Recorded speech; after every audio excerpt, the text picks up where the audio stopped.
Bing bong. We are live. I got another in-person interview with another guy from Bitcoin Bay. I think they just keep breeding these guys. This is Fabio sitting here to my right. He's also my intern, so we're gonna get into that a little bit. But first, big shout out to Pleb Lab down in Austin, Texas. Carr and the boys, Super Testnet, all of them doing a great job of putting together a ton of events. They've got a Nomad Pass. They've got Startup Day. I'm going to be narrating some panels in Startup Day, August 21st and 22nd. That's right before BitBlock Boom. So if you're going to go to Austin to go to BitBlock Boom, buy a ticket to Startup Day. And if you're not going to go to Austin, it's $150. Do it to support the cause, support Pleb Lab. They're building a bunch of great shit down there. So go ahead and purchase it. I mean, like, if you're not going to go down to Austin, toss them a couple sats here or there. I mean, the boys are fucking building. They're doing the damn thing down there. And then I already mentioned it earlier, but BitBlock Boom, if you're going to go, you haven't bought your ticket yet, use promo code Green Candle, all lowercase, all one word. You can get 10% off. There you go. I saved you 10%, and you can use that 10% to stack more sats or send that 10% on over to Pleb Lab to help the boys out. All right, Fabio, enough from me, dude. How you doing today? What's up? I want to first start off by saying I'm nobody's intern. You're my intern, brother. You're my intern. No, I'm the talent for this show. Yeah, bull fucking shit, dude. Bull fucking shit. No. All right, man. Well, Fabio. Yeah, all right. Tell us who is Fabio?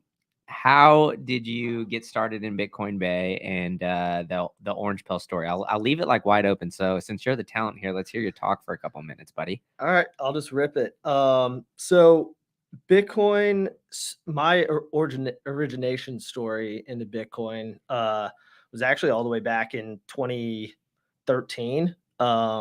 Trying to buy drugs on Silk Road. Nice. Stay off the weed, kids. Yeah, stay off the weed. No, and I was working, or I bought it off a kid from my school, and he had a whole, a lot of it. And I was like, where the hell did you get this from? He's like, oh, I bought it on the internet. I was like, well, then how'd the bank not, stop your money? He's like, oh, well, I use, this online money, it's Bitcoin. I was like, all right, whatever, just give me the drugs.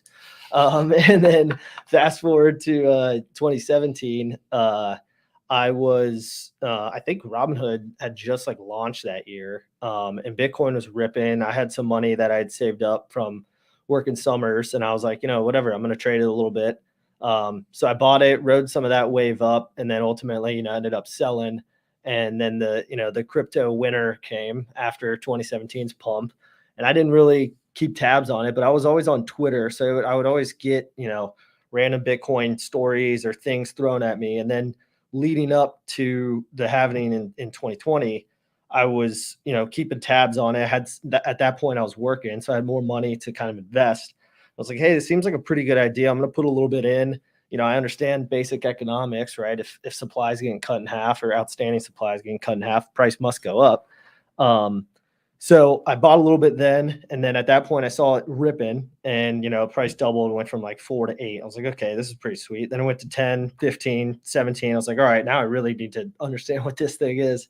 So I dove in head first, started listening to as many podcasts as I could. I was day and night, I would throw on a podcast right when I woke up, right when I went to work, in the car, at work, before I went to bed. I just absorbed as much as I could. And anything that I didn't understand what they were talking about in the podcast, I would go on Twitter and I would Google search, or I would search it on Twitter. I would Google search it. I would go on YouTube. I dove head first in.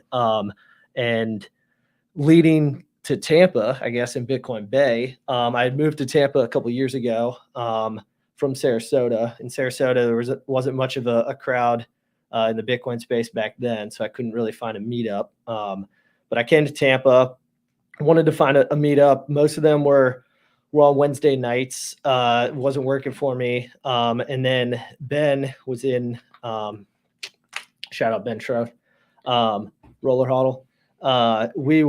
He had mentioned in one of those meetups over Zoom that he was like, hey, we're doing a Bitcoin only meetup next week, Bit Devs show out. I was like, all right, cool. Log it out. I saw him the following Thursday. And we met up. That was the first night I met Wes as well, who's on our board.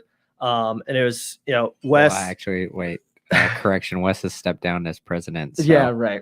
Yeah. Just kidding. Yeah, he's vice president now. No, kidding.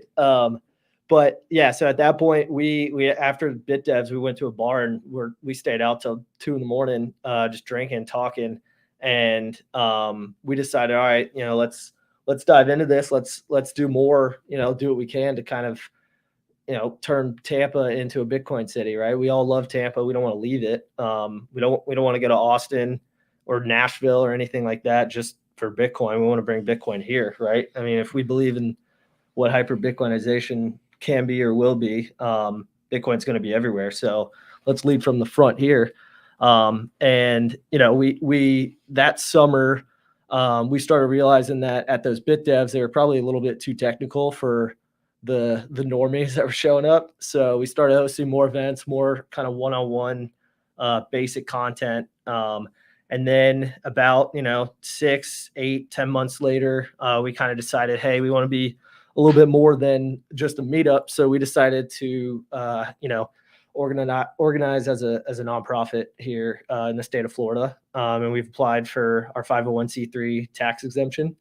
So hopefully, with everything that we're doing, being able to host more events, create more content, more education, just trying to outreach and reach the millions of people in our backyard here in Tampa and ultimately the great state of Florida. Yeah, and it's great stuff. So first question, now that you're a nonprofit, how much money have you laundered through this thing? I'm losing money. It's a sinking ship right now. We need everybody's donations. Yeah, no, I'm giving you a hard time. But yeah, I mean, definitely the grassroots movement, it definitely starts off, obviously like losing money. I mean, as like everything kind of does, right? But I mean, it's worth it, in a sense, right? It brings people together. You guys are doing great things in the community. We have Bit Devs tonight. So shout out to Benny Hoddle over here, Benny Blader. He's also been on the show, and we recorded in this very room as well. So yeah, great stuff going on here at Bitcoin Bay. But you told me pre-show, you said Bitcoin is boring, so you want to talk macro, dude. So I mean, I'm all for it. I mean, I think we can kind of get into macro, and we'll bring up Bitcoin where we need to. Yeah, no, obviously I'm saying all these things tongue in cheek. Me and Fabio and Ben have painted the town red a couple nights. So we're all good friends here. But yeah, let's talk macro, dude. CPI. The biggest lie is CPI came out yesterday at 3.2%, beating expectations of 3.3. Wow. Oh, yeah. The 0.1 beating. Thank God. So what do you think of CPI just in general? Let's dive into it there, man. What do you think about this whole, I guess, one number to report inflation? Yeah, I mean, I guess maybe 30, 40 years ago it was probably good in theory, but they've taken the equation that's supposed to represent overall inflation in this country and they've butchered it to absolute shit. I mean, even just recently they've taken out automobiles, energy, and food. Like, okay, so in case you want to eat, I guess inflation doesn't matter to you. And if you want to, put gas in your car to drive to work or, run errands or do anything transportation wise, I guess on, not just individuals, but businesses, right? Shipping, construction, you name it, everything runs off gasoline. They remove that out of the equation. So yeah, I'm sure 3.3% is pretty doable, but I believe, I can't remember what it's called, but there is a website that still runs the inflation based on the old equations before they removed everything. And I think from 2020 to now was upwards of anywhere from 18 to 25%.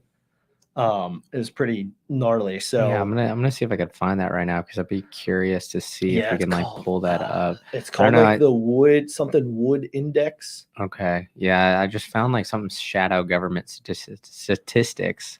That sounds about right. So I mean, it could be. It's basically let's see. Let me see if I can find one. And if you're watching this on YouTube, you can. I'll probably pull up the chart if I find a good one. But essentially, yeah, here we go. Let's share the screen. Let's do that. This is a great audio for those listening to that. But let's do it. So, all right, here's a little so you can see it here, right? I mean, you see this big gap that they have right here, right? I mean, it's late 21 or 22, it looks like it was like 16%, and that's when they were like it's essentially like double at this point, right? I mean, like from 1971 on, you can see that the gap just keeps getting bigger and bigger and bigger and bigger. And I mean, it's going to continue, right? I mean, they're just going to keep moving the needle. They're going to keep, kicking the can down the road. They're going to keep changing that basket of goods.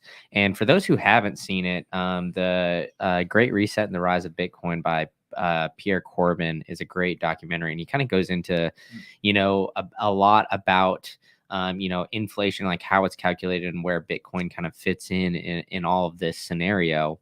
But, I don't know if you're following like much of, the stock market or kind of like other aspects of things. I know like, you're kind of in the real estate side of things as well, but like, have you kind of noticed, kind of how that aspect or how that, I guess, asset class in a sense has been doing this year? Have you been following that any or no, not in terms of housing? Well, stock market, housing, like of course housing, but let's go into the stock market if you've been following Yeah, I mean, that. I always keep up on that. I try to stay plugged in. I mean, one last thought on the inflation. Did you see Powell? I think it was yesterday when they asked him about why 2% is this magic number, and he just didn't have an answer. Yeah. he kept dodging it. He kept dodging it, and he started getting squirmy in his seat. And it's like, well, yeah, why is 2%? I think she said something about like, how does 2% help my citizens in Indiana or something like that. It's true, it doesn't. 2% is a made up fallacy to begin with. Well, I mean, if you think about it, right, I mean, it's 2% compounded year over year over year, right, and then like I think it cuts in half, and I think it's what, 20 years or something like that. Yeah, and I mean, like, I can't remember, but yeah, okay, but like, do you think we're really like 2% more efficient from a year before? And like, okay, are we 8% more efficient because that was a CPI reported number? It's like, I get it. Technology is supposed to help, like, make people more efficient in a sense, but in the end, like where we're at right now, it's essentially like we cannot keep up with the amount of inflation for like essentially like expediting the amount of goods and services. And that's why you're seeing like obviously, things like the beef initiative pop up, because they're having to try to take shortcuts essentially to just churn and kind of make these products and services a lot quicker, because and for like lower margins and cheaper and all that kind of stuff, because the inflation is just getting insane. So I mean, that chart you just showed, it was inflation at 17% or whatever the old 1980 based equation is, but that doesn't even include the shrinkflation, which is the invisible, the second layer invisible tax on humans, where you could go on TikTok or YouTube or Twitter or whatever and look up shrinkflation, and there'll be whole videos on it, on different whether it's meat is a tough one to do, but cereal or toilet paper or whatever, right? They just shrink it. They go, okay, well, if we can't raise the price 50%, even though our costs are, then we're going to raise it 25%, and then we're going to make it 25% smaller, and that's where we're going to make up our margin. These big companies, these big corporations, they're going to get their bottom line one way or another. And many times this year it's been shrinkflation. But yeah, I mean, I think in terms of stock price or stocks just in general, I mean, the name of the game this year has been just the big four, big five, right? It's like NVIDIA, Tesla, Google, Amazon, and Microsoft. Yeah, I mean, like, the narrative is like there's kind of like 7 of the S&P 500 are like kind of carrying the whole thing, which I mean, it's just kind of like, I mean, in a sense, yes, in a sense, no. I mean, like the rest of the market's been kind of sideways, but the narrative has always been like that decade, 2010 to 2020, there's essentially like straight line up, right? Obviously, there were some tough months or whatever, but you would like anticipate 10 to 15% of like gains from the S&P 500 if you just put your money in there and just didn't look again. Well, for those who aren't following, we're already up 17% just about year to date in the S&P 500. We're not at the all-time high. We're a little bit below that, but we reached like the all-time high in like July of this year. So, I mean, like, it's just, it's insane. It doesn't make any sense if you really think about it and take a step back, right? I mean, you live your day to day. Do you think that the economy is doing the best that it's ever done ever right now? Absolutely not. I mean, it's all financial gymnastics, right? Like the stock price is not always an indicator of how healthy and successful a company is. I mean, there's tons of different reasons why. I mean, if we took the S&P and boiled it down to one company, you know, you could keep that stock price climbing to 17% by, you know, doing share buybacks or firing a shit ton of employees or, you know, cutting costs here and there. But ultimately, is the company doing better? Like, are they 17% more like producing more or adding more value to human, you know, capital? No, not really. And on top of that, I mean, tying that back into inflation, right? It's at what's their margin, right? Because the inflation is basically a cut into that. So if inflation's on average this year been 6-7%, whatever it was the past, or, you know, 8 months, that 17% is actually only, you know, 9 or 10, or I guess 11 or 10. And that's what a lot of people don't realize. I know there was a good chart that kind of opened my eyes, was from the .com bubble till now. If you take it's like the Dow or the S&P 500 divided by money supply, and it just goes flat. Yeah. There's really there's money to be made in it, of course. Like, you know, obviously there's people are making money, but what they're stealing from us with all this money printing is abundance, right? We're world power. Everybody in America should be living, you know, large. We work our asses off. We even do, you know, we pick up second hobbies, second jobs, second streams of income, to try to, you know, continue to progress and, you know, like climb that hill, if you will. And what they're taking from us is abundance. Right? Oh yeah, 100%. Yeah, it's not, we don't live miserable lives here, but it's bullshit that we can't live, you know, much better lives. Yeah. Well, all right. I saying all this kind of made me think, right? I mean, well, what's the solution, right? Obviously, you know, we're sitting here, we think Bitcoin like kind of like a hard money aspect of things. I was laughed at a Bitcoin Bay meetup when I brought up the idea of potentially backing the dollar with Bitcoin, and now RFK is putting that in his campaign. Funny how things work. I didn't laugh. Yeah. I think, well, hey, the media hey. was suppressed in that meeting by somebody named Wesley Schlimmer, who's in the comments right now. So Yeah. if you're seeing him in the streets, go ahead and make sure to let him know that he suppresses the media. But what do you think of all of it? I mean, like, obviously it's crazy. It's kind of like I brought up the idea, but to me personally, I don't even see how like we could potentially even implement that. It would take years over time. And like the Democratic Party, let's face it, like, I mean, whether you're a Democratic or Republican or a Libertarian or whatever you want to say you are, the Democratic Party has not been friendly to Bitcoin whatsoever so far. And because it hasn't been friendly, and RFK isn't a part of the Democratic Party, I feel like, you know, a president in 4 years, they really can't do much. So like, you know, what do you think of all that? Do you think it's just kind of, I don't know, like a LARP kind of thing, or do you think it's like trying to get votes, or do you think like his idea is almost legitimate? RFK specifically? Yeah. Well, I mean, like RFK, the idea, I mean, like, yeah, just backing the dollar I by, mean, you know, in my opinion, we'd be better off printing 100 trillion and just buying as much Bitcoin as we can with it, right? and Yeah. just beating China and beating Russia and beating, you know, all these other, Germany, all the Ukraine, whoever, right? Beating all these other world powers to the punch by just buying more Bitcoin than they do, right? That's game theory. But, you know, if they're so content and so driven to keep this dollar afloat and to continue to use the dollar, I mean, I think his idea is probably it's doable, right? Like you said, it's probably going to take years and years and years. I don't even know how the judicial system works, if the president even has that type of power to push something like that through, or at least even get the ball rolling.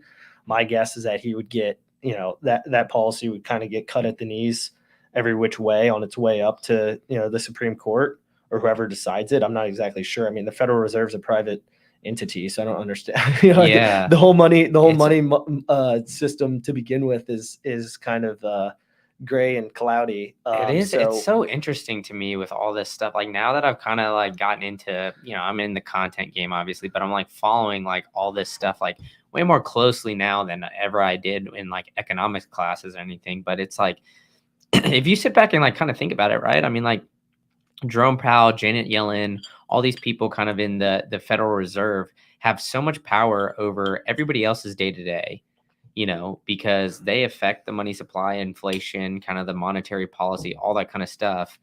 And it's under the ruse that we're in a democracy, but in reality, we just elect, the president who then appoints the Fed chair. And so, I mean, like I said, if you're on either side of the coin, Jerome Powell was the Fed chair under Trump, and now he's a Fed chair under Biden. So, I mean, like, you can't really say he was one way or the other. But at the end of the day, he wants to stay in office. So what is he going to do? He's going to, kind of do whatever that political party that's in power tells him to do, essentially, right? I mean, like, because they have that power. And it's not like it's for the American people in a sense. I mean, like, as you can tell, like, all these political powers that are, out there right now, they don't want to give up that power of, the money printing, the money supply, all that kind of stuff, because that's just a lever that they can pull.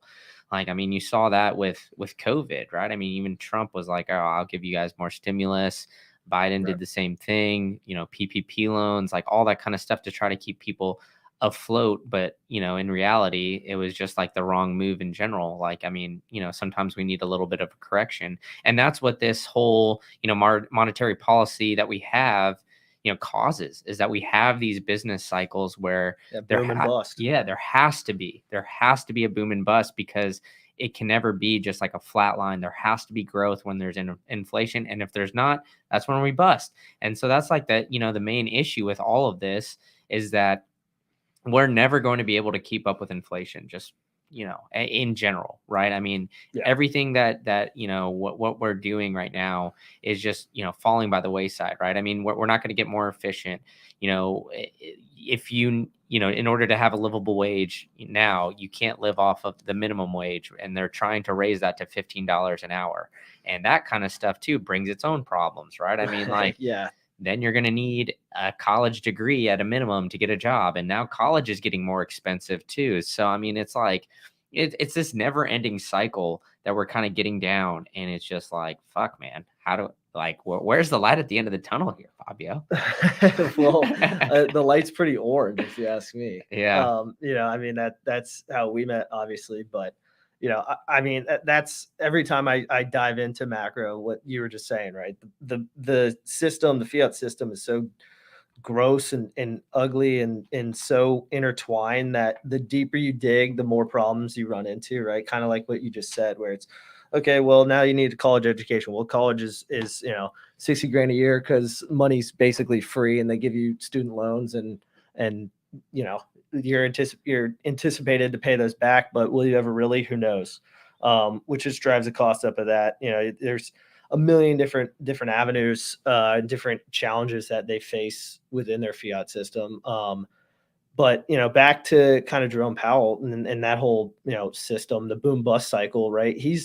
What he's doing is trying to honestly protect the American people, and it does suck right now, right? Like, unfortunately, he can't undo the wrongs, right? He can't undo the wrongs that we've experienced the last 2 to 3 years with the heavy inflation, because those prices, things aren't just going to fall back down to where they were, right? They're going to come down maybe a smidge of them, but they're going to stay elevated to where they rose to.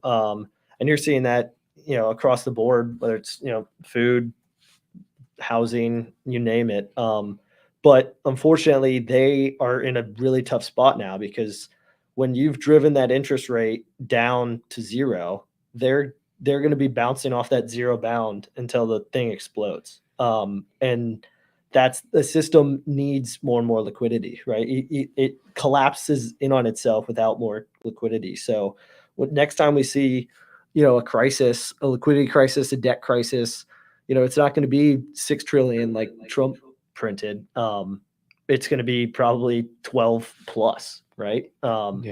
And that's the problem. There's going to be more and more of these liquidity problems more frequently, and they're going to be bigger. And that's going to be the story of the 2010 or 2020s, unfortunately, until something unseats the ruling class. Do you think it's going to be like a quick transition like that, you think? Or No, like, I mean, how do you see this playing out? Because like I think that there's a lot of different game theories that we could go down the rabbit hole of. yeah, let's do it. Um, I think if I were to guess, right? Obviously, they've made it very clear that they're going to try their best to implement this digital dollar, right? but I mean, the dollar's already digital. All right, so right, like, but this would give them an excuse to default.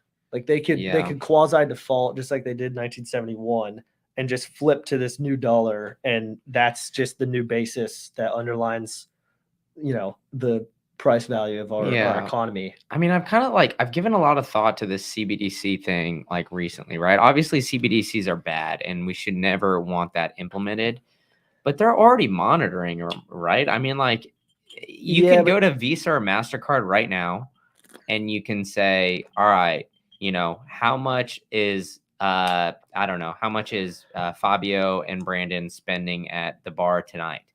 And they could tell you exactly where we spent our money, how much we spent, and every single place we went. They could map up our entire night basically, and just figure out where exactly we are. We had we're being monitored at all times. Like we have our phones here, right? I mean, I have my laptop here. Like these are all publicly traded companies that are in turn monitored by the SEC.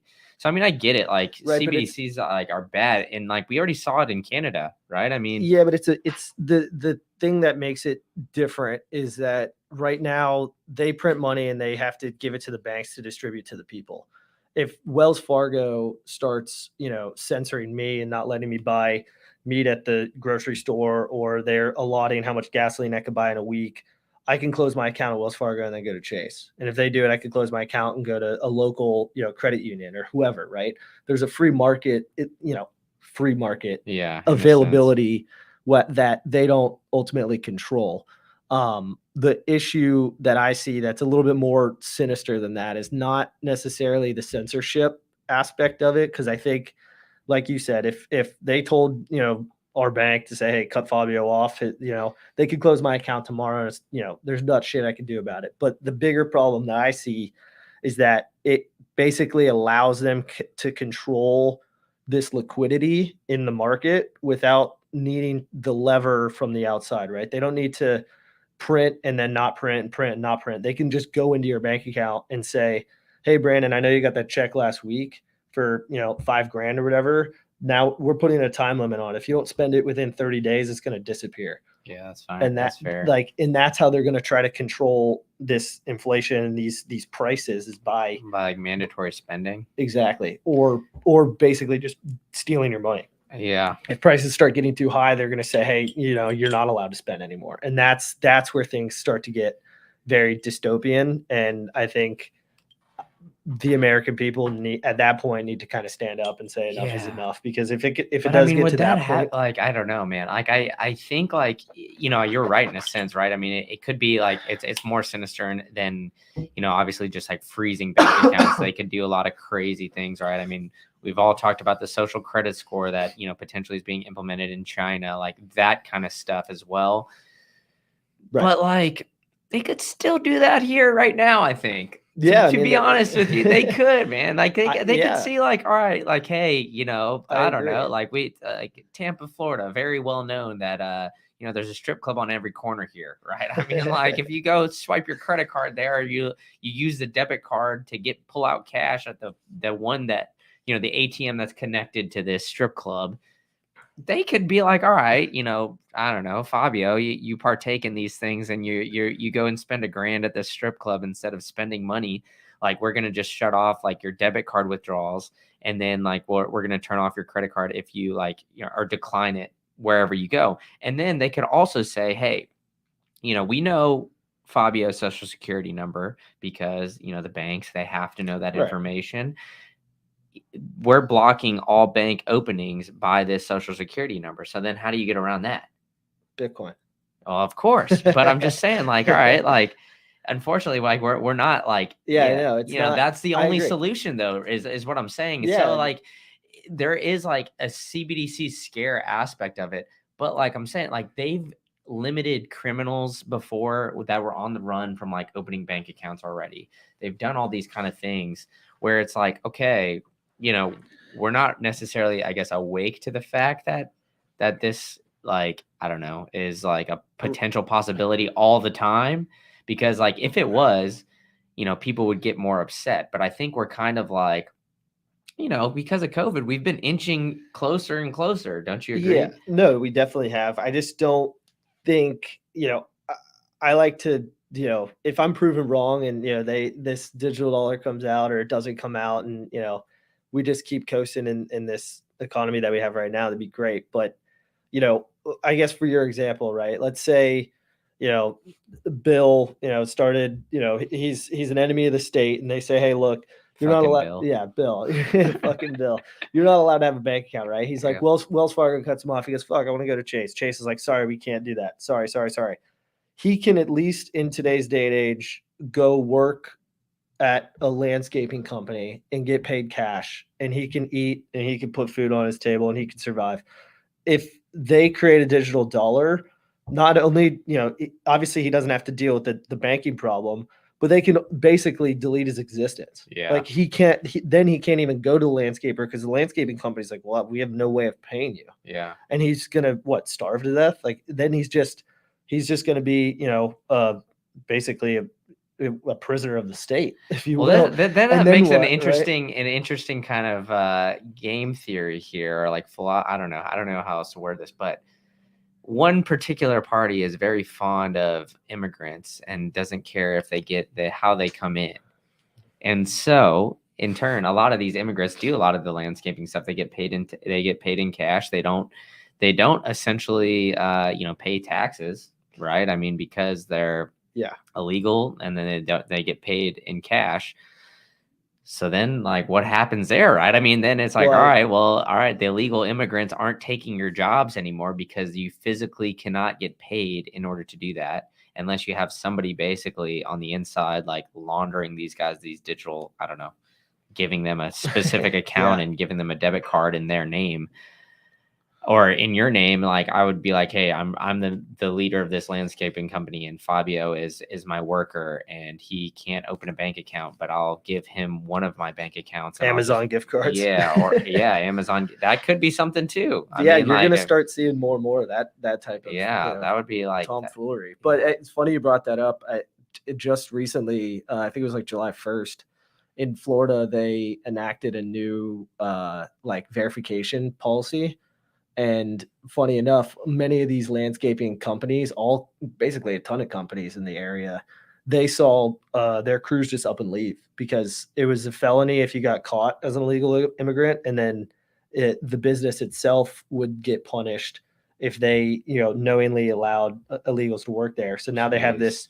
They can't just come in with a license. They have to have a license and a social security number. So it's like this second step of verification, and we're seeing crews just up and leave. They go, all right, well, I got to drive to Georgia or South Carolina or wherever. And that's an issue. Yeah. And I mean, it's an kind issue, but balkanization, I guess. Yeah. But it's an issue, but it's not, dude. Cause I mean, like, but what do all those people do?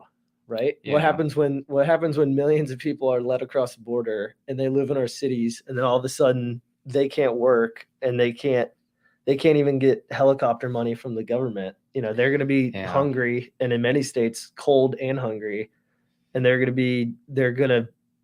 do something. That's. I mean, but it's like that's human nature. Yeah, but that's like so interesting too, because it's like, all right, these guys, they probably don't work for that much money on a day-to-day basis. Let's be honest. Like, okay, $15, $20 an hour, maybe. Right, for like a full day's job, they get paid cheap, and it's in cash. And because it's in cash and they're legal, they don't have to pay taxes on it, so they don't really care. Because like in reality, if you're, I don't know, a Bernie Sanders guy, and you actually broke down the numbers of like his tax plan with the 15% or $15 minimum wage, you'd be getting the same exact take-home money as the $725 minimum wage. But that's neither here nor there.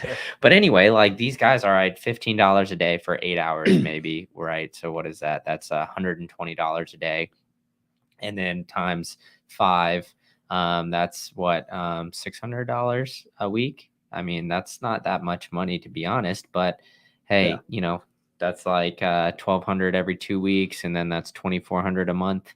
I mean, like, You you know, can you get survive. you can get a couple people like living in the same place, and you can be able to live off of that. But I think I mean, a bigger problem is, back to kind of what you said with the college education, right? It's almost not impossible, but it's very hard. If you're not an entrepreneur, it's very hard to get a job without a college education nowadays. And if somebody goes to school and pays, 50 grand a year or whatever in student loan debt to go get a 4-year degree, I can guarantee you that person is not going to fill the role uh, of that, illegal 0% immigrant, or chance. that hard labor, that blue collar worker who's 20 0% feet, chance. 20 feet in a hole, laying sewer pipe, trying to build a new, residential community. That guy's not going to take that job. So then who fills that role, right? Yeah. What's going to happen, I think, here, maybe not on a grand scale, we'll see how much it impacts us, but ultimately what that does is kind of, again, what you mentioned earlier, where it's always, all right, well, if you do this lever work, this makes this worse, this makes this better, but then that makes this worse. And it's in that sense, all right, so now what? If they don't have somebody to fill that hole, they're going to be slower. And if they're slower, they have to charge more. And if they charge more, then the house is more expensive. And if the house is more expensive, then the debt has to be more expensive for the mortgage. And if the mortgage is more expensive, then the collapse is greater. Then here we go. Yeah. It grows and grows and grows. It's a big problem. Yeah. But yeah, I mean, we'll see how that all shapes out. But, yeah, I mean, and like, let's think about it too, right? I mean, like college student loans has been like a hot button topic, especially for like what's going on, right? They haven't opened those floodgates open just yet, of like where student loan or people have to start paying those back. I think it's supposed to start coming back in September, I want to say. We'll see.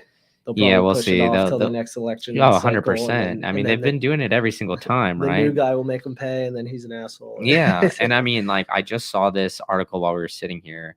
It's colleges spend money like there's no tomorrow. And in quotes, these places are just devouring money.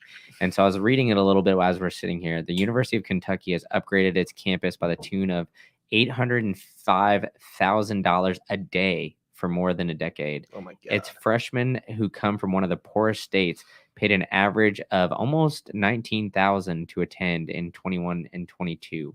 So just for a year, 19 grand. And that's an in-state college. Penn State. So, Penn State, obviously famous for a lot of things, probably not good things, but it spent so much money that is now as a budget crisis. And it's the most expensive public university in the United States. University of Oklahoma, OU, Boomer Sooner students hit some of the biggest tuition increases while spending millions on projects that include acquiring and renovating a 32,000 square foot Italian monastery for its study abroad program. So these colleges are just fucking throwing money everywhere. I mean, they're throwing, it stems though from the fiat system as a whole, right? Because as we're talking about, right? I mean, you need a college degree now to make a living, right? Like, so it's like an entry level requirement. I mean, obviously, like Bitcoin and like a lot of these Bitcoin companies are kind of changing that if you show the proof of work, but like in reality, you know, and it's a problem that stems, ultimately from the money, right? Because the money, it's the big bank that says, okay, now we've not convinced, but basically society has decided that you need this college degree. And they go, okay, well, we're giving you money super, super cheap. Here's a $20,000 loan at whatever X% interest, for the last 20, or I guess 10 years, it's been, 2% or however low it was. Yeah. And since they can give away that free money, the school's sitting over here going, oh, all right, well, if they're getting money to pay tuition from the bank, well, we know how rich the bank is. So why don't we just we're just going to raise our prices 20% year over year. And that's kind of where we've gotten to this problem that is, there's no turning back, right? Yeah, it's a one-way street. Yeah. And it's like a lot of these schools too. I mean, you hear the schools about that make a lot of money off their athletes, right? I mean, like the Johnny Manziel doc just came out about how A&M profited a bunch off of his likeness. And like, obviously now there's like the NIL, but I mean, if you sit back and like actually take a look, like, I mean, the big schools like A&M, Florida, Texas, like OU, Penn State, like a lot of these big schools that I already named, they make money on certain athletic programs, right? Football and basketball, majority. But because of the way that the colleges are structured with Title IX everything else. Like no other sport makes money outside of that. So the football and basketball program now have to make sure that they make enough money to basically pay for track and field like I did, pay for tennis, pay for golf, pay for some of these other sports. Because nobody's paying money to go to a track meet. Nobody's paying money to go to, a golf tennis event. I mean, like if they are, God bless them, and God bless them for supporting their schools. But like, all right, if you're going to go to like, I don't know, Hampton tennis match, and you're paying $10 to get in, like, I don't know, it's ridiculous. That'll never pay off. I mean, it's just like it's absolutely insane. We got a clown peeking in his shoe. If he wants to come in, I guess he can, but we'll have to set up another. Oh, he's listening, so he can hear us. If you want to come in, you can come in here, buddy. We are here for 40 minutes, so this is great audio. So we got another 20 or so minutes, maybe longer. Is it done here? No, I mean, the conversation? The conversation's good. We're talking about started. College, dude. We're talking about college. Did you? I know a lot about college. You didn't go to college, did you? I did go to college. A quitter. Oh, you dropped out of college. Well, let me get a mic. Yeah. Figure it out. Yeah, we'll figure it out here. So this is outstanding audio here. We have Benny Hoddle coming in, who I've already had on the podcast, but I guess he got a little bit jealous that I was interviewing his good friend Fabio here. But he's got the lettuce. He gave me his Bitcoin Bay hat too, so I'm rocking that today. I might burn it afterwards because Wes has been chirping me in the comments. But on camera. Gabe told me to do it live and to burn this Bitcoin Bay hat live. I might, I don't know, but Bay wallet. Yeah, Bay wallet and all that kind of stuff too. But yeah, it is not. There you guys. You gotta set it up there. Yeah. All right. But back to the college thing. So, I mean, it's in reality, what we're talking about here, Ben, is just like essentially everything that, that these policies have encouraged people to essentially, need to make more money. And in order to make more money, you have to be more qualified on paper. And to be more qualified on paper, one of the first things that a new employee needs is a college degree, and that's just getting more expensive. Colleges are just spending more, and I'll leave it to Fabio as I help Ben set this up. I mean, going back to that. See, that's only one problem that we have here in our whole macro landscape, if you will. I mean, the student debt bubble is a huge bubble, but we also just crossed $1 trillion of credit card debt for individuals in this country. So that's a whole nother bubble. So, I mean, we're kind of approaching a time where, I don't know who coined the phrase, but it's like the everything bubble, which, is basically just the inflation bubble or debt spiral or whatever you want to call it is, it's all kind of coming to a head here, whether, it's never going to collapse in on itself. I think ultimately the fiat system will destroy itself the same way every monetary power has, and they're just going to inflate themselves away. Whether that takes 5, 10, 15, 30 years, it's kind of hard to tell. But like we discussed earlier, and like you've talked about with Jeff Booth, that their only solution is to continue to print because that's the only way the system works. Yeah, 100%. You got any thoughts on that, Ben? I mean, I'm always down to shit on colleges. Except the Gators. Yeah, I'm a converted Gator fan, but just root for the Aggies, dude. If you want to root for a school that's never going to run out of money, that's Texas A&M, baby. I will say Texas A&M has a great Bitcoin community. Yeah, they do. At Bitcoin Plus Plus, met a few of the students and a professor that's there. They get a lot of people out there. Well, they're big into the mining. Yeah, they have a mining course, right? Yeah, yeah. The Texas. Yeah, you can heat your home water heater. So I was actually wondering that. Like I'm trying to do that. I've been seeing stuff like these miners. Here's my thought process. Okay, so like these miners run hot, right? And like, you heat your pool, and they both use energy. Like, is that possible? Fire it out in the comments. If that's possible. Yeah, air it out in the comments. I'm trying to get somebody to come in. I've had Wes, who's been in the chat, saying that he will come in and replace a water heater with the Bitcoin miner, which I already have, and he hasn't shown up and done it. So I mean, strike one, and he's probably using that the funds that we won from the what was it, the Bitcoin 2023 Bitcoin games. He used it to fund the French militia, from what I hear. So I mean, he took a nice trip to Europe. Yeah, I know. It's well, absolutely he got ridiculous. called to action. So Yeah. he had to go That's out true. there. Absolutely ridiculous. But yeah, I mean, like, I don't know. There's a lot of different things going on. I mean, that it is kind of encouraging that some colleges are looking into Bitcoin. But like, I also think, there's also, colleges looking into the crypto stuff. And I don't think that there's enough like education around that stuff. So that, can we shift from colleges? yeah, let's They're go. only What do you good want? for football and Final Four. Thanks and gig 'em. A&M's going to be on. I don't know. This is a make or break year. You're an Aggie? Yeah, I went there for grad school. Okay. You don't want to not bullish on Memphis? No, athletics? I went to University of Memphis as well. I mean, I was a Division I athlete. You can go ahead and search me on the Google machine, Brandon Keys, Memphis, and just check my stats there.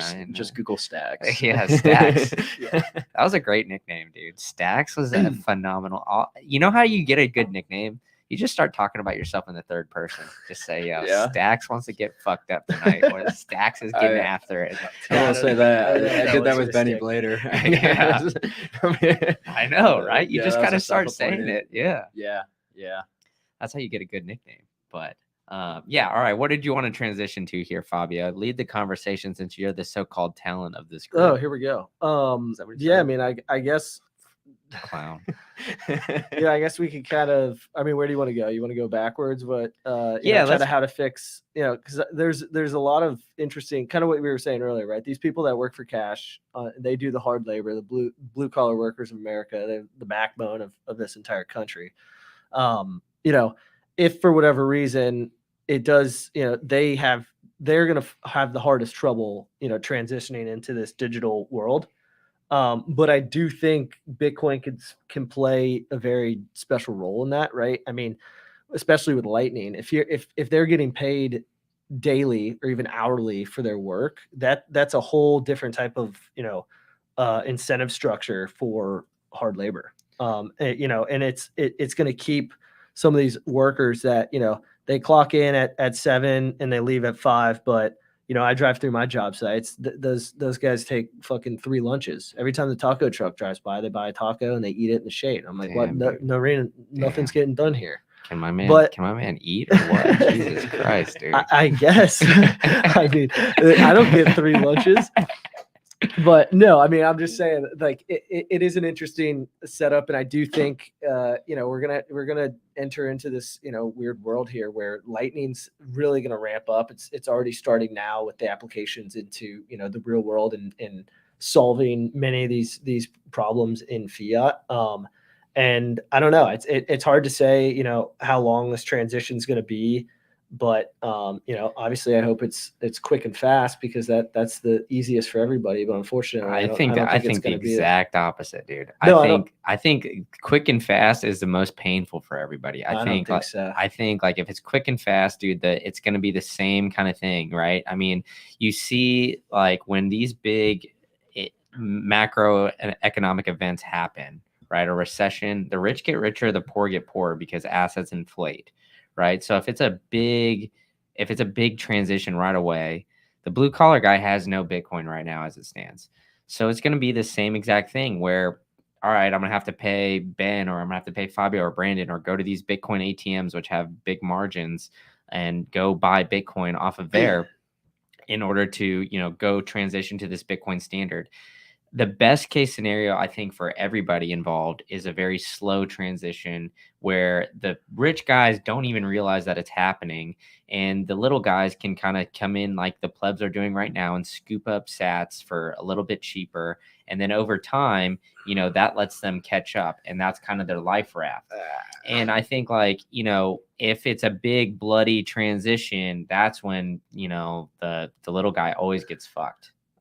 I'll also say we cannot support a big transition from the development side. Like, if we were to get everybody, we cannot do that. Maybe if we had, not right now, but maybe like 5-10 years. There's nothing wrong with on chain. No, just as far as like throughput of transactions, we would not be able to support that. Even on chain. Yeah, especially on chain. Interesting. I mean, the fee market would go it's crazy, but isn't that part of the game? Well, yeah, of course. But, you pay someone, let's say, the fee rates are going up, I don't know, 10 sats of V-byte, every block or something crazy where you propose a transaction and then it just gets stuck in the mempool and then purged. Like you're just sitting there. It can't scale. It needs like solutions like ours. Yeah, and not to take it to like a development thing, but No, but I mean that plays an aspect in it, right? That's a huge aspect. It's huge. And like the development for Bitcoin scaling is like right. Really I just think stagnant. in a slow transition, I think the little guys that realize it and stack hard, they'll be rewarded for that, that knowledge early on. But unfortunately, there's people in the old regime that are sitting on tons of assets that are just going to inflate year over year over year. And all they have to do is sell one of those assets and they can outstack everybody in this room overnight. Yeah, no, tenfold. 100%. You know what I mean? Like, Because the price is still down. If it's a quick transition, then people, it's a frantic buying opportunity. Or even better yet, all the Bitcoin that's even in circulation, which is only like 1.8 or 2 mil right now in exchanges. If that gets all bought up, that's even better, because then the only way to get Bitcoin is through goods and services, right? And then you're actually in this like sustainable economy where rich people can't just stack it all. They're going to have to actually supply some sort of value to human society that people are willing to pay Bitcoin for. Or they just have houses and make you pay rent in Bitcoin. That too. I don't know. I mean, like, I think like, that there's kind of like an interesting, I don't know, game theory with all of it, right? I mean, I think that it's not going to be a straight line transition. It's not going to happen where it's going to be like, all right, dollar, then the next day we go to Bitcoin. There's going to be something in the middle here that happens, whether that's CBDC and then people try to use Bitcoin to kind of get around that. We've kind of gone through that already. Or it's, some sort of Bitcoin or hard asset backed currency. And then we kind of move to Bitcoin. I don't know. I think that's like all like going to play out some way, shape, or form. But I think like in reality, like I think, the acceleration of Bitcoin adoption would not be good. Like, I mean, there's a group of guys in Canada, they're the accelerationists is what they call them. But they essentially, like, their theory is like, I had them sit down and tell me this when I was in Canada for the the Canadian Bitcoin conference. Essentially, they're like, look at Bruce Wayne and the Joker in like The Dark Knight. So they both realize that Gotham is fucked, essentially, and they go about it two different ways. The Joker goes about it like, all right, it's already screwed. Let's just burn it to the ground so we can rebuild it. Doesn't matter about money. Where, Batman is essentially trying to salvage what's already left and trying to fix that up that way. And that's who's deemed the hero in today's society. But I mean, if you kind of like sit back and look at it, right? I mean, with like everything going on with like the COVID, the shutdowns, like shoving all these narratives in our face these days, like that's just essentially accelerating people like having more distrust for media, more distrust for government, all that kind of stuff. Which distrust for media is warranted. Why? I mean, except for independent journos like me, especially over here, Green Candle. Yeah. I mean, you guys suppress me enough. I mean, Jesus Christ, dude, I can't even go to my own local meetup and ask questions. It's ridiculous. I don't. Wait, so that's not me. That's not me. I support Big J journalism. Me too. In the especially podcasting. In that scenario, they are the accelerationists like the Joker. Is that what you're saying? I mean, they're saying just burn it to the ground. Yeah, I mean, because like, while I was in Canada, dude, like you can see, like I could see their point a little bit more than we're here in Florida. Like we're honestly like very blessed to be down here. Best city on earth, Tampa Bay. Yeah, I mean, because in Canada, like I was there during Pride Month, which is when and I have no problem with whatever you want to do, but it's, essentially it was like a Canadian flag and then two of the, LGB, whatever, like the million other letters flags, like right next to it. And, it's like all about like the inclusivity, like, all this and that positive and everything like that. But if you like walk around anywhere, there's a bunch of homeless people, there's like, they're spending money on like painting the streets rainbow colors and all this kind of stuff. But there's things that could be like, I mean, that they could have spent more money on to, essentially raise those people up. I mean, the drug use in Toronto, I mean, Toronto's a very safe city, but like the drug use is pretty bad. The homelessness is not great. You know, it is very clean in a sense, like the streets and stuff are clean, but I mean, in reality, like there's a lot of potential for these like bigger cities, and like you can go one way that's very positive and you can go another way that's pretty negative. I mean, like, you know, I grew up in Austin, Texas. The Austin, Texas that I grew up in is not the Austin, Texas that it is now. And it's because they've changed a lot of policies downtown, right? I mean, you go downtown, you can go, they changed one policy that like absolutely killed the downtown, where they essentially allowed homeless people to sleep wherever the hell they want. And so you can go to a very, very nice steak dinner, pay like, you know, $150, $200 a plate. And then you walk outside and some dude's like jacked up on heroin, like almost dying. They're on the aggressive sidewalk. there Yeah. too. Yeah, they are. I mean, The homeless are so aggressive there. last time I was there, I saw two homeless people It's gonna get a lot swinging worse. swinging lime Yeah. scooters at each other, like Oh. literally just like fucking getting after it. It was just Yeah, like, like right outside the Bitcoin Commons, like seeing like hobo fights. Yeah. It's ridiculous. I'm an Austin disrespecter of the city.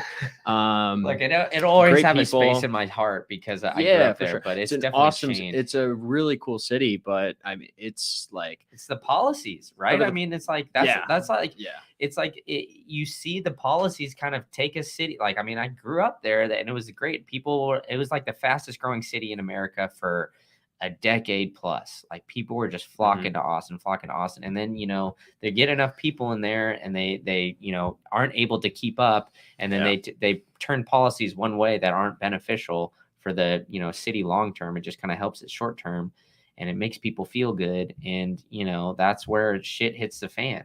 And so that's what I'm worried about, like when it comes to a lot of these big major cities. I mean, like Tampa's a great example. When is right? that going to happen to Tampa? Yeah, like I mean, it's going to come. Yeah, it's one of the They fastest could. growing cities now. Like what I tell people It's crazy. is that I view Tampa now as Austin 10 years ago, where there's still a lot of growth to be had. There's still a lot of like local stuff. But like which direction is it going to go? I mean, like we really don't even know. And it's out of our hands essentially, right? I mean, like we can kind of vote, you know, should just but, like, vote for Grady Judd to take over. I don't Is is that the local like Is that the cop? Yeah, he was the Yeah. he was the sheriff of I think it was like Lee County or I think it was Lee County or one of the counties nearby. And he was just notorious for treating criminals like criminals. Oh yeah. There was one press conference where they had him up there and they're like, hey, they're like, what this man, I forget what he did. He you know, stole a car, was like, you know, he killed somebody. It was like a shoot off pretty much. And they asked him, they were like, you shot him 6 times. Like, why'd you shoot him 6 times? And he goes, because we ran out of bullets.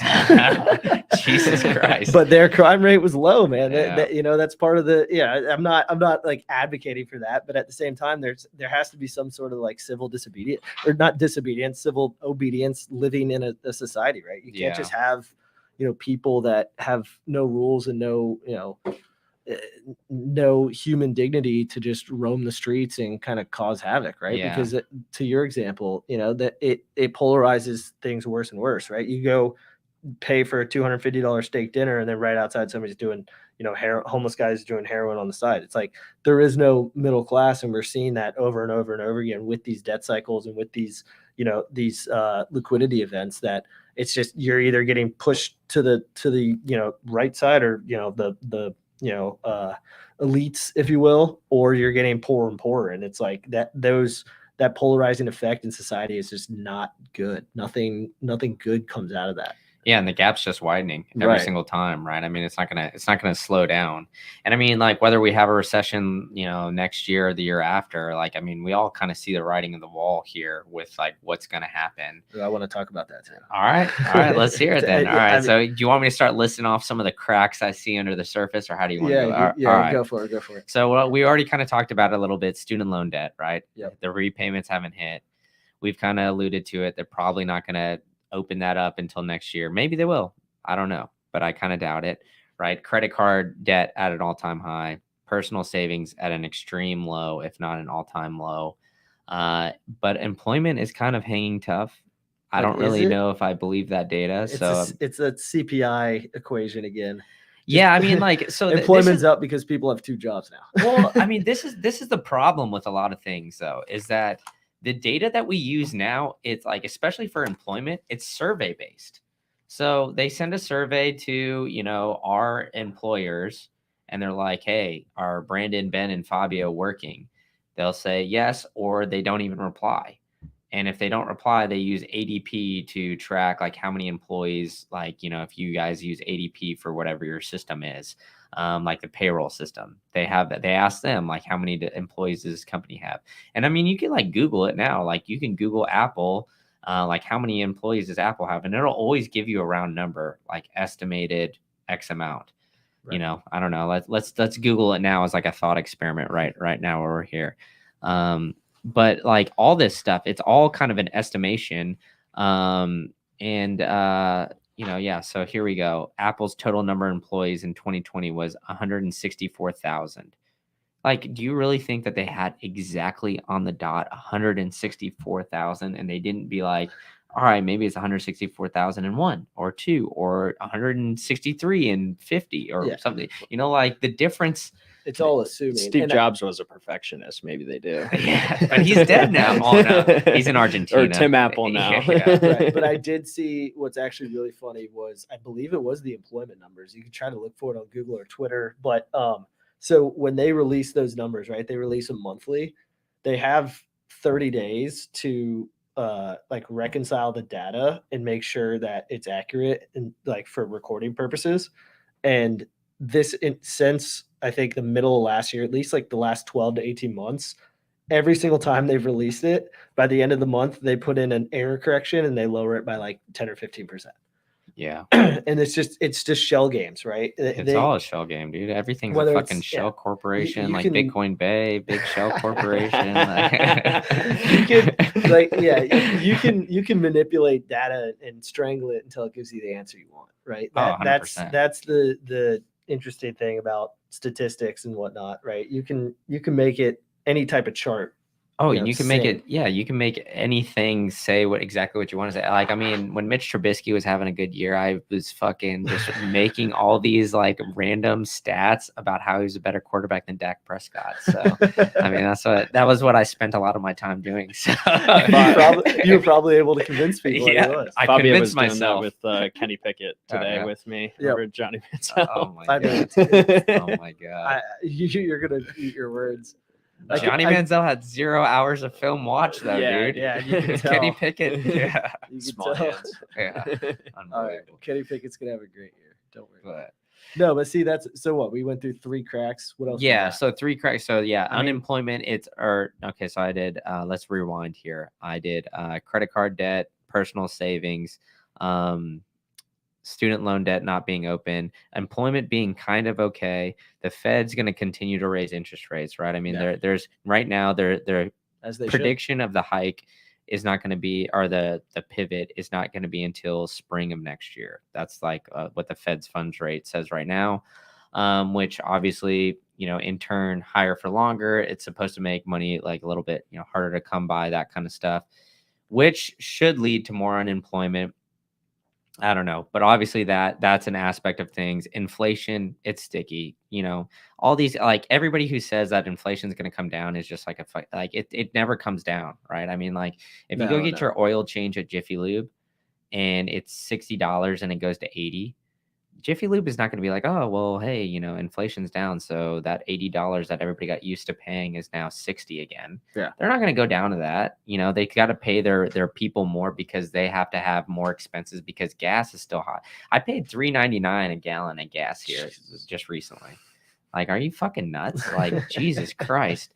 It's that. And then, groceries are still expensive, right? I mean, there's a laundry list of things that like potentially have the ability, and commercial real estate, that's another huge aspect of things too, is like the banks have lent on a lot of buildings in big major cities, Chicago, San Francisco, New York, LA, all these big cities where they had a lot of corporate offices. People moved away, and then the remote work was here to stay kind of thing, and these companies are not utilizing these spaces. Well, how corporate or commercial real estate is valued is essentially based off the rent. And if it's 20% occupied, that, the value goes from, a 70% filled evaluation to now a 20%. So think that valuation of those buildings are cut in half. Banks were lent on that. A lot of regional banks are getting crushed because of things like this, lending to companies that, potentially, had some sort of risk where, making some sort of crypto token based off like vegan cat food for kids or something. And then, lending to commercial real estate, which is now empty. So that's like 6 or 7 different things that, potentially could, they aren't looking too peaches and daisies No, here. but that might be a reason why employment's staying stable, right? Because if you have a huge lease on a building and you say, we're moving out, we're doing remote work, that gives you a little bit of a piggy bank to, keep payroll, keep paying payroll for a couple more months. But, that eventually is going to run out too. I mean, I think a lot of these companies, similar to the way, our politicians and our Federal Reserve, they like to kick the can down the road. I think companies do the same thing, but almost in reverse, right? They're just trying to kick the problem that they have, this impending problem of our margins are lower, our production is lower, we can't afford the office. All right, well now we saved up for another 4 months of payroll. Oh well. Okay, now, we can't afford these, this division or this 4 employees. We're just going to hire, an agency to manage our sales now. So we're going to cut out sales. And then, they just slowly kick the can down the road. But eventually, strong will survive, right? I guess I don't know if every company will survive, but, it's one of those things that we'll see. I mean, right now, like we talked about with the S&P 500, with those 5 companies kind of leading the charge, everybody else is flat. That's a lot of Wile E. Coyote hanging over the ledge right there. At what point is it going to start to fall? Or but who knows? Because a lot of those big companies are, the reason they're kicking ass is because of their massive government contracts. Like Facebook and Amazon, their stocks are crushing this year because they have huge government contracts that they signed years ago that they're now making profit on. And that's like Marxism, where like our government is keeping these companies afloat by direct spending into them. It's a mess, right? What was it? What's it's that? A mess. What was that movie? Yeah.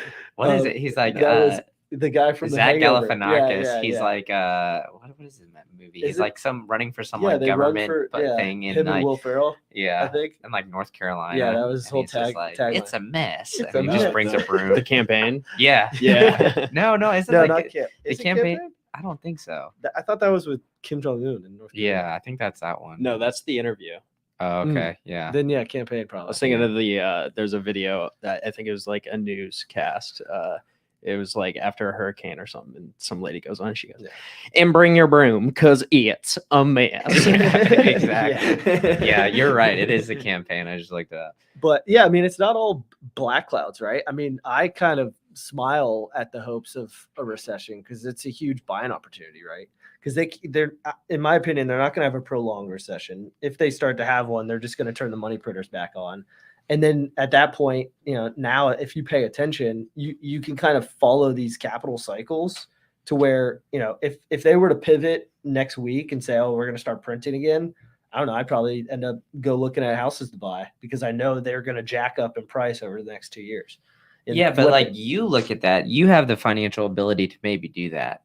But do you think like majority of Americans do? I mean, like we just went over like these cracks, dude. I mean, like you're in credit card debt. Well, that's that thing's going up. Like, all right, you're in $1,000 worth of credit card debt. That's just going up 20% every month. 20% at least. And that's if you have good credit, which majority of people in credit card debt don't have good credit. So they probably have 30%. I mean, it's like, it just the ability to get money is just like it's so easy. Like a bank's fucking just throwing money at you. You know, I mean, I don't know. Ben, what do you think about all this stuff, dude? I see you looking around over there.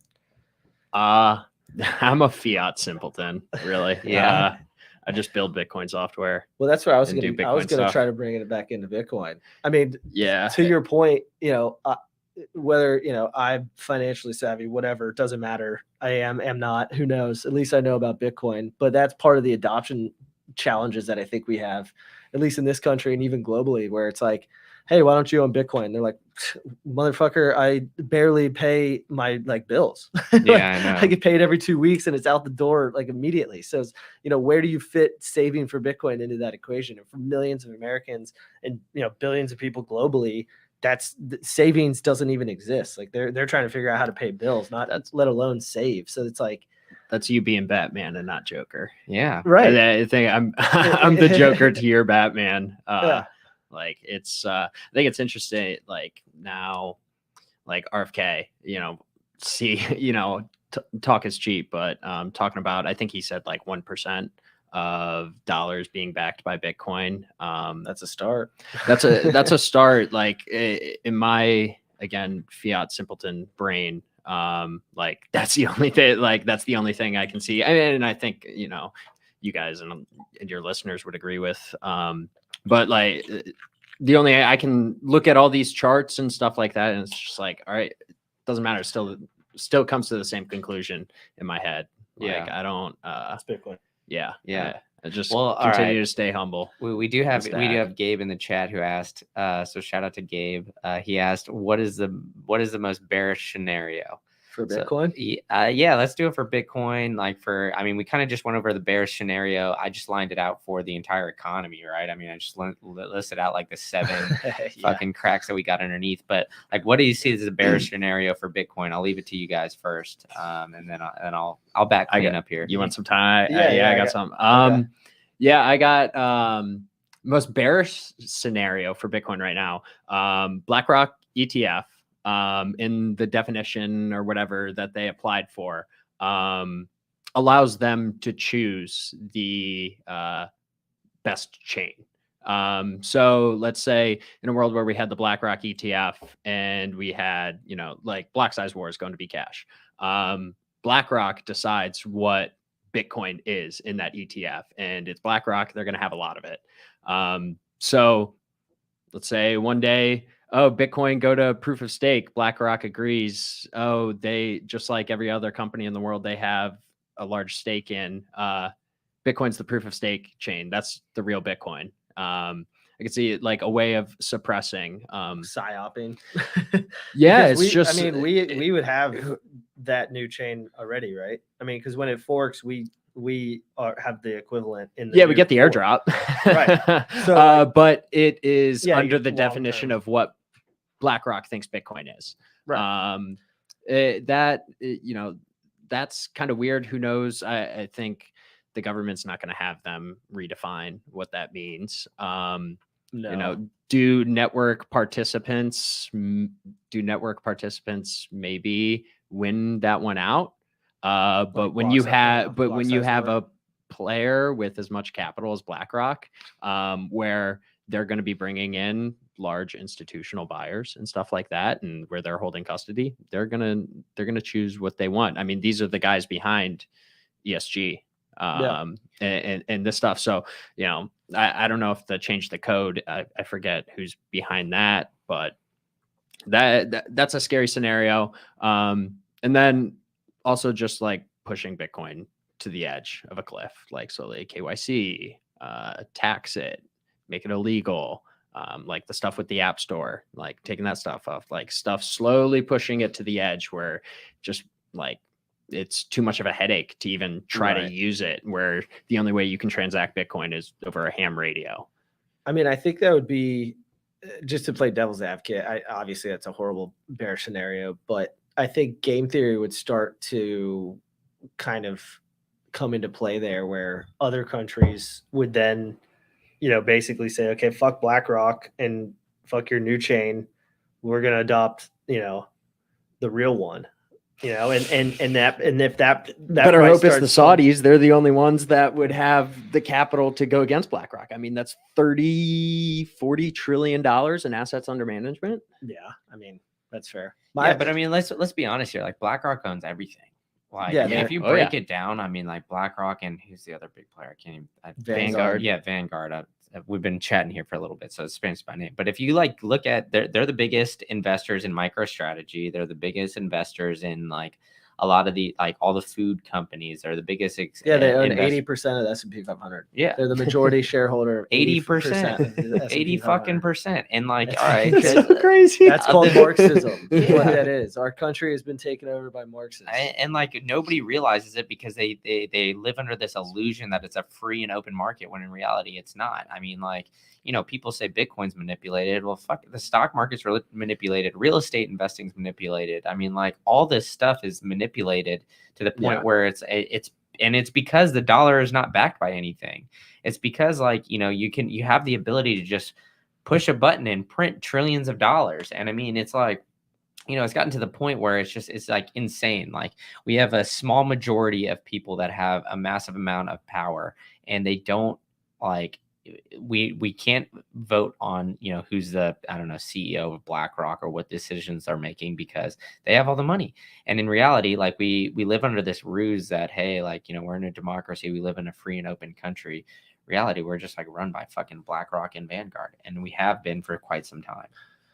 So, I mean, I agree with you, Ben. I think that's probably the scariest thing is, and I mean, like I saw on Twitter today, they said for that ETF, it's not a question of if, it's a question of when, and they think that it's going to get approved within the next 6 months, I think. Yeah. What was the thing? Like it got denied kind of quick. I mean, most of them have been, but there was something like they had to include Coinbase in it. They needed some sort of custody clarification on who was going to custody the Interesting. So asset. they'll have, because like in a gold ETF, you're responsible for buying. Like if you go buy a pound of gold through an ETF, through BlackRock has to go actually physically buy a pound of gold and hold it somehow. Okay. So that's where Coinbase came in. So which is a whole nother problem. Is it the SEC or the, I don't know, some letter acronym? The SEC is kind of dictating all this. So was it that they asked them to include Coinbase? Not specific. I don't think they did it by name. I don't think they just didn't name anybody, and it was like, all right, let's see what you say. You need a custody, clarification here. Okay. And they, I believe, then just went to Coinbase because they're the biggest, Yeah, Coinbase. Yeah, it's either that or Fireblocks, and Fireblocks just had some major vulnerabilities today. I got to add that to BitDevs. Yeah, well, I mean, just stay on your topic of, if they switch it to proof of stake. I mean, that I think that might work, right? So you're saying that they've got a huge, they're going to have, backing with all the 80% of the S&P 500 backing their chain. But ultimately, I don't know in the long term if that plays out, right? Because then that just puts a huge, target on their back, right? Like who then maintains this stake and who then, Well, they do. I mean, that's why they would do it. But but they would piss off the hundreds of millions of real Bitcoiners and all those hundreds of millions. I mean, globally, I don't think there's hundreds of millions of Bitcoiners globally. Really? Not yet. No. I mean, there's 30 million in America alone. You think? There's 10%? 30 million people that own Bitcoin. Okay, fair. And how is that calculated? Based off wallets? Yeah, probably just like user data. I mean, Coinbase sells their data. Yeah, all right. So you can can pick it up from that. But like, let's be honest here. All right, like, all right. Let's be honest here. Like, all right, you don't have to dox how many wallets you have, but I assume like people sitting here, you're not just putting all your eggs in one basket, and everybody here has more than one wallet. So I mean, like that number 30. Yeah, it's hard to. Yeah, I lost all mine in a boating accident, but I mean, last weekend at Beer Can Island, but shout out Beer Can. Hey, can I give a even more a bearish perspective of the most bearish perspective of BlackRock? Yeah, sure. I'll wait. Okay. The interview's here it's me and Ben here. Yeah, I've been hijacked. Yeah, go. No, Ben, let's hear it. Yeah. Okay, so like the first thing was like proof of like the easiest one to pick out is they go to proof of stake.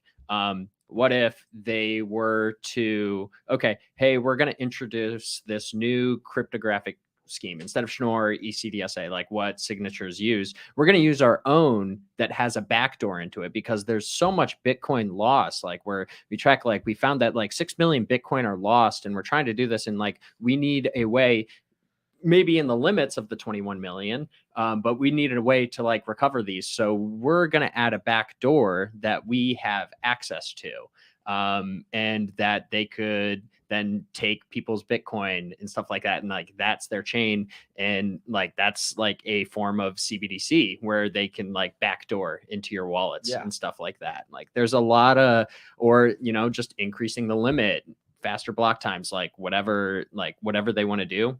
BlackRock's the one that decides that. But there could be like some scary stuff.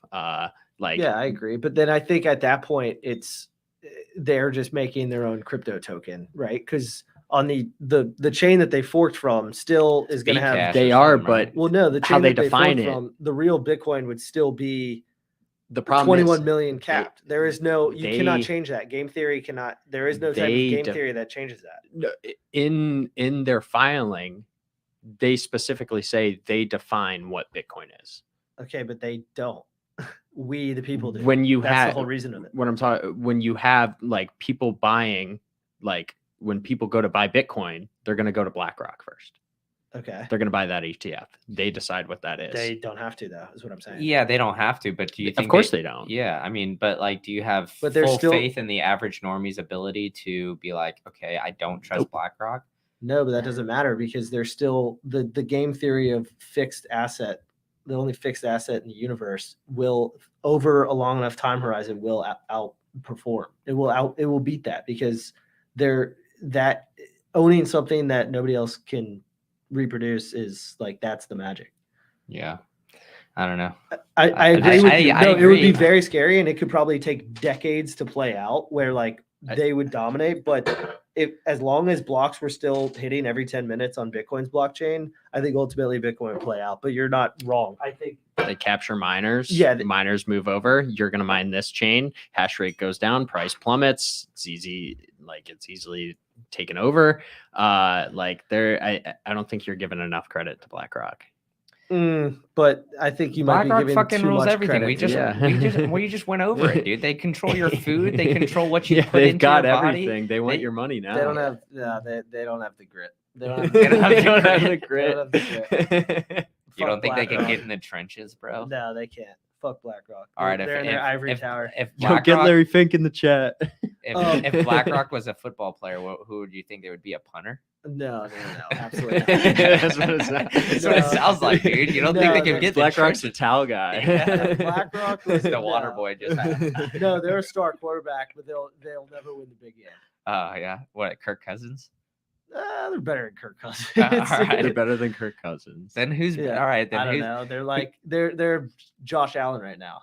If Ooh. Josh Allen never wins a Super Ooh, Bowl, so they're- now if Josh Allen wins a Super Bowl, Fabio is saying BlackRock will in turn rule Bitcoin. no. That's what he just said. I, I mean, heard maybe. you guys We'll all see. heard it. Bill's You- Bill's Super Bowl. We'll lock. see. Yeah. Yeah, fuck it. We're gonna have like freezing cold takes. Clip that. Somebody clip that Yeah. for me.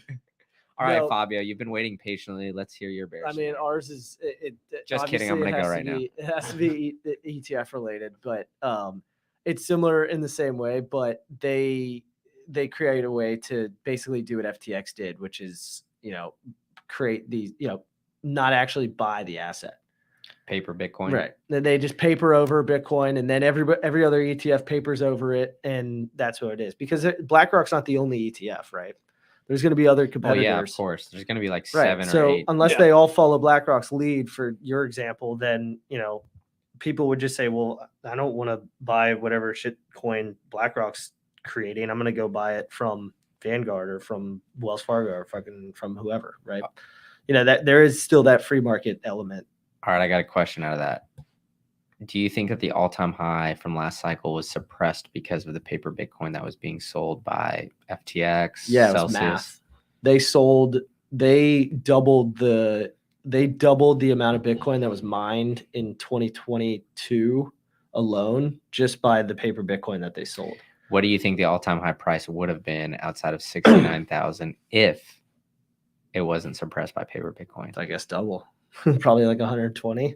Well, no, that's like 140, right? It's like 70,000. Oh yeah, I guess I had 60 in my head, but yeah, I think it probably would have been over 100 at least, because it would have started Well, I mean, once you hit that, like the escape velocity. yeah, but once you hit that 100K, I think like that's when people start to get in a little bit more, just because of That's what I'm saying. If Yeah. it goes to 100, then what? Then it doesn't Yeah. Happens every skyrocket to time. 200.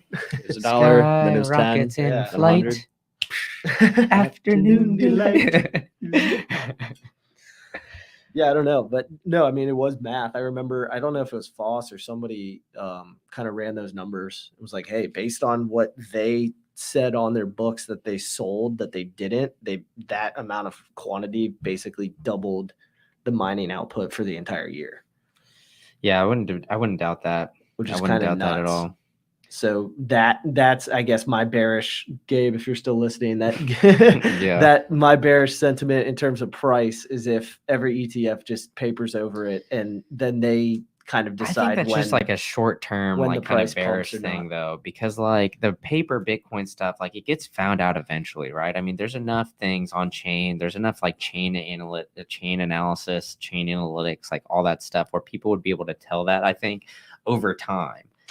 Yeah, I mean, hopefully these ETFs are going to be required to not only, because in their public filings, they're going to have to say how much Bitcoin that they're holding, but hopefully that is stapled to a piece of paper that says, hey, these are the wallet addresses that are actually holding them. And because the if they don't problem do is, that, then Yeah. it's all just trust again. It's just a trust system. Yeah, and it's like, well, we're also trusting the SEC to be able to They don't know shit. ask those questions, which, I don't know. Yeah, they got shitcoiners in their ears trying to tell Yeah. them.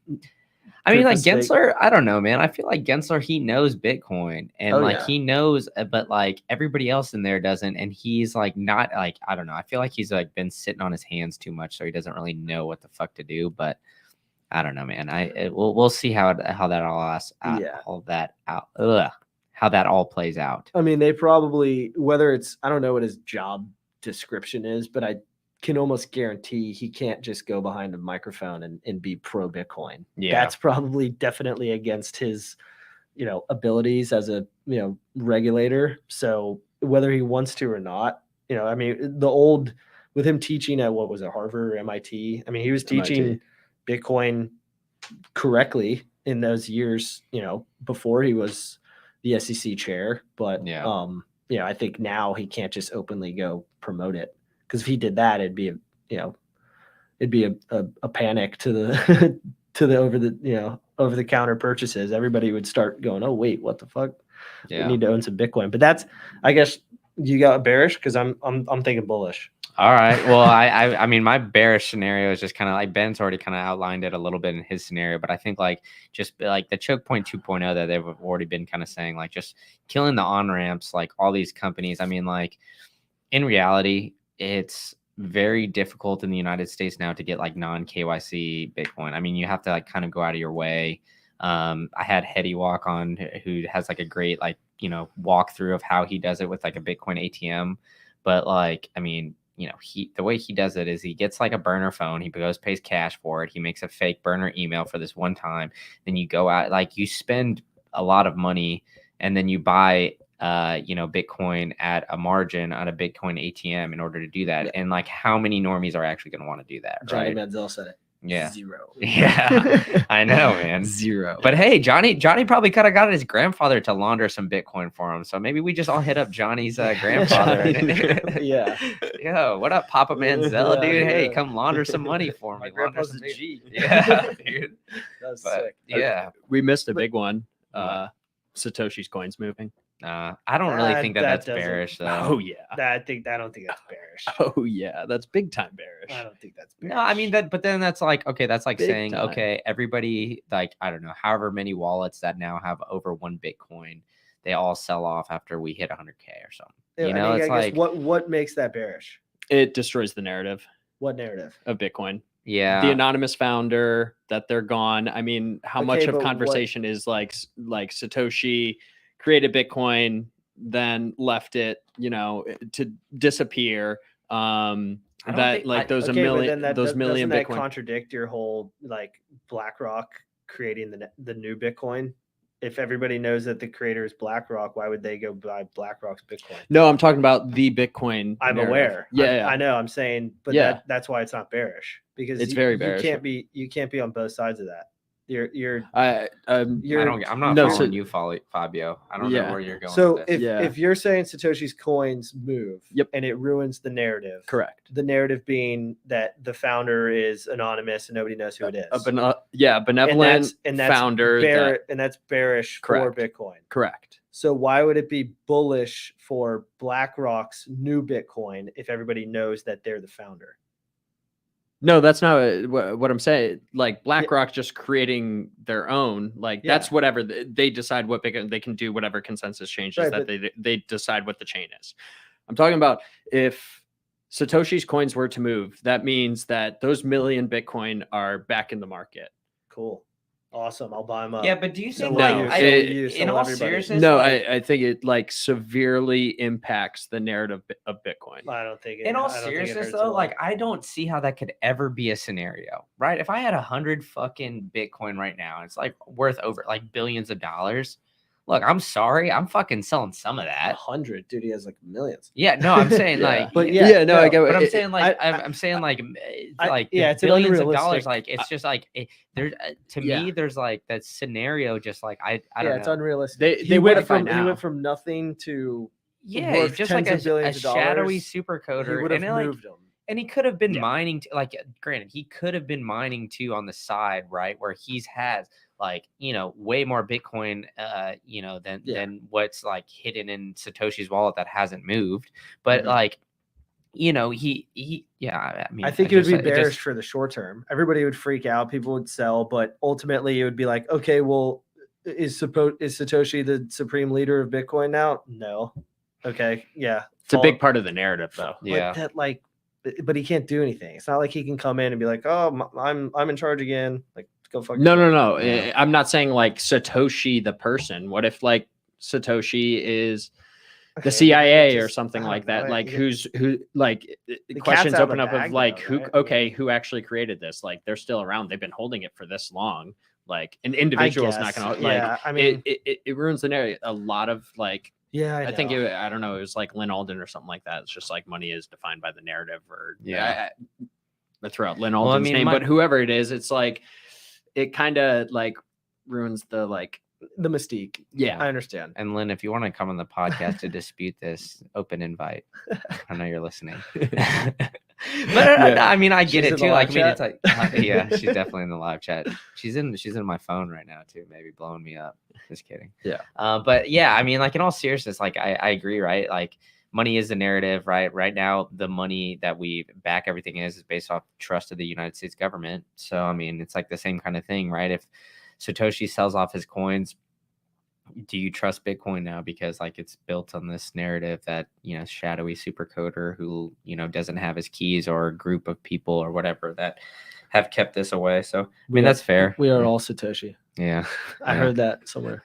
Yeah, I don't know where. All right, bullish. You ready? All right. So no, I'm not ready, but go ahead, Fabio. What we talked about for the first 30 minutes is how the American financial system is so far gone that it's almost irreplaceable, or I guess irreversible, if you will. Larry Fink is not a dumbass. I think in this bullish scenario, he has realized, okay, when I somehow am the most powerful man in the entire world, and I just own this private or public company, or I'm the CEO of this public company, I have more power than the president. And I don't trust the president or the regime or anybody that's in Washington, D.C., because they're all a bunch of fucking idiots. I'm going to get this Bitcoin ETF approved, and I'm going to use my 80% of the S&P 500 leverage into all of these companies to say, you need to hold at a minimum a 20% allocation of Bitcoin.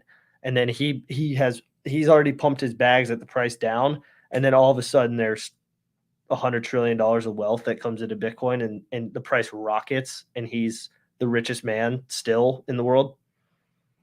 Bullish. What do we think about that? Yeah. What do you think price would go to? Price would go to price prediction. One Bitcoin. 1 Bitcoin equals 1 Bitcoin. 1 Satoshi. No, I mean, I think like honestly, we'll know if we're in a simulation if the next bull market we go to 420,000 with 69 for the first all time high, then 420. That's me calling my shot. So there we go. 420. Yeah. If that happens, I'm taking my Bitcoin and getting the hell out of America. I'm gonna live on a boat. If we're on a simulation, you might as well just. Bro, the ocean Might as scares well me be more on a than boat. anything. Yeah, I dude. might as well be on a boat. The ocean fucking freaks me out, dude. I don't know if I could live on a boat like out in the middle of nowhere, dude. I'd be freaking out. Yeah, I'll let you know how it is. Yeah. I'll fly a chopper in there. Yeah. All right, Ben, let's hear your bullish scenario.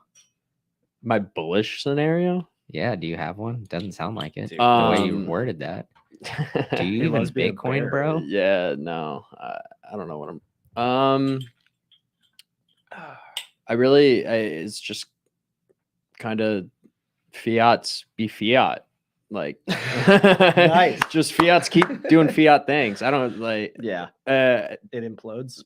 Yeah. I mean, my bullish scenarios, we get covenants, but we won't dive into that. That'd be cool. Because we need them desperately. Covenants would be cool. I don't know. Well, I kind of like lined out my theory. I think like the best case scenario for the United States and everybody kind of involved would be that it's kind of like a slow transition over time from the current monetary system. Like small countries like El Salvador, they start picking it up as legal tender. Then, El Salvador is what, like 10-15% adopted now, right? That keeps growing. Then another country gets on, it takes a little bit, like 10-15% every year until like 5 to 10 years down the road, those countries are all whatever. And then it's to a point where, okay, like we're starting to do international trade in Bitcoin, right? I mean, we're already kind of getting closer to that. And so then it's like we're kind of starting to slowly move as a consensus of the entire world to move off of the US dollar standard to potentially a Bitcoin standard. Will that happen? Probably not. It'll probably be bloody. It'll probably be something that causes a lot of issues because governments in power want to keep their power, right? So I think like over time that would be the best case scenario because it would be everybody gets along, everybody's at peaches. I mean, are we backing our dollar by Bitcoin in that? I mean, like I said, like starting at 1%, then 5, then 10, or like I said, dude, I think like it's going to be, there's going to be some in between where we're at the dollar right now, backed by nothing. There's going to be something in the middle, whether it's a CBDC, this BRICS, whatever money that they're making. It's probably not that, but like there's going to be something that we haven't even thought of probably, in between. Then we get to this Bitcoin standard. And like, to be honest, like I know a lot of Bitcoiners might hate me for saying this, but I don't know if we get to like a full Bitcoin standard for at least like 50 or so years. Like I don't think like it's going to be something that is like, right down the line. Like, I just don't foresee it because like right now they're making it very difficult. We need to have somebody in power that's going to be like, all right, there's no capital gains tax for when you spend your Bitcoin, because then that would encourage, more people to accept. Because like, right now, like, you can buy stuff off of Bitcoin Bay and like some small businesses and like, things like that in Bitcoin. But in reality, like, all right, like if you were to report all that, it's going to be a tax hit off the ass, like in all seriousness, because it's going to be like, all right, Bitcoin was at this price when they paid. And especially if Bitcoin goes up, say Bitcoin was at 20,000 when somebody paid you for a hat or something, and then burned it like I will do on this live. Easy. And then Bitcoin's at 40,000 when you're reporting your taxes. Then it's okay. Like that hat, then you made like double the profit theoretically. Right. So, I mean, it's a lot of like, kind of scenarios right now, that bullshit that we have to kind of play nice now as things as things stand. But I think like it's going to take some time. And unfortunately, I think actually maybe fortunately, like the more time, the better. We'll see if that's like beneficial, like, and how that'll all play out. But I think best case scenario, it takes a while because like, as Ben said too already, like we're not ready for a full Bitcoin adoption when it comes to like Lightning Network transactions, like all those kind of things. So it gives people time, gives companies time to like build up that infrastructure and kind of make it so it's like a smooth transition. because I mean, my buddy Luke Mikic here, who's like another, he's like a content guy. He posts a lot of threads. So if you guys aren't following him, he's Luke Mikic 21. He just sent me a tweet today while we were sitting here that his girlfriend lost $1,000 of the Chivo wallet because they canceled a $1,000 transaction and they won't return her funds. So, like, I mean, the Chivo wallet in El Salvador hasn't been exactly a success. I mean, there's some issues with it, but I mean, it's going to be like something that it's like you need that infrastructure in order to kind of build things out. And so I think like tech, Bitcoin, everything seems to move very fast. And I think that's because people like dive headfirst into it. But I think like, if we take big steps every single day, those big steps are going to add up over time, right? And that's when it kind of, that you see the U curve kind of like, parabolic and all that kind of stuff. But gradually, I think then suddenly, yeah. I mean, I'm kind of with you. I think the gradually phase is going to play out over decades, right? I mean, the dollar's not going anywhere. I do see maybe they back it, but I think backing the dollar with Bitcoin sends out a huge, bat signal to the rest of the world. Like, oh shit. Oh, they're backing their currency with this. Why don't we just own that? And then, then the price skyrockets. So that, I don't know if they would ever do that, but to your point, I think the Bitcoin's just going to slowly, gradually kind of entrench itself into society and into this financial system in separate ways. Obviously, cross-border payments, international trade, like all these things that require a ton of trust, especially trust with enemies. It makes perfect sense to use something like Bitcoin, right? Yeah. And I think it'll find its niche in those areas. But again, we're talking a long time. I mean, Bitcoin's at what, 60K, it was $1 trillion asset. So, times that by 100, what is that? 600, or that's 6 million per coin. Yeah. And that's only $100 trillion asset. That's not even, that's like a little more than 15% of global, wealth. That's still not even, we're still not even at hyper Bitcoinization at that point. Yeah. So I do think it's going to be a long road ahead. But yeah, I mean, all we can do is kind of educate as many people as we can and kind of, keep rowing the boat. Amen. Keep rowing the boat. You got any final parting words there, Ben? No. Thanks for letting me crash in, Fabio. Yeah, I mean, Fabio was pretty boring. So I appreciate you jumping in. But for those that are still with us, I appreciate you going through this full rip. We've been going for over an hour and 40 minutes at this point. Oh, nice. So yeah, a lot of screen time for Fabio. So I don't know how the fuck he got played into this, but I mean, I am bringing him on as my intern. So everybody, nice, yeah. Congrats. Yeah, I know. Yeah. What do you Modeling.